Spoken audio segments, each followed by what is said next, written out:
अस्सलाम वालेकुम। आप क्या समझते हैं कि दुनिया में सबसे ज़्यादा तेज़ तरीन जो ज़रिया है बातचीत करने का वो व्हाट्सअप या ईमेल है? बिल्कुल नहीं। इससे पहले बहुत सारे आपने ज़राए देखे होंगे, लोग कबूतरों के ज़रिए एक दूसरे को पैगाम रसानी करते थे, फिर खतूत के ज़रिए करते थे, लोग एक दूसरे का पैगाम लेके जाया करते थे। और अब आपके सामने जो है व्हाट्सअप और ईमेल की सहूलत भी मौजूद है, मैसेंजर की सहूलत भी मौजूद है, लेकिन एक ज़रिया गुफ्तगू का इन तमाम ज़रियों से तेज़ है और वो ज़रिया अज़ल से मौजूद है और आज तक वो मौजूद है। और वो जो राब्ता करने का सोर्स है वो है माइंड टू माइंड कन्वर्सेशन।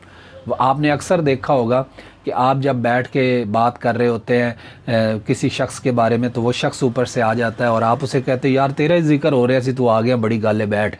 या आप किसी शख्स के बारे में सोच रहे होते हैं तो उसकी आपको कॉल आ जाती है और आप कहते हो यार मैं तेरे बारे ही सोच रहे थे, तेरी कॉल आ गई। या आपको बाज़ औक़ात छींक आती है और आप कहते हैं मुझे किसी चाहने वाले ने याद किया है।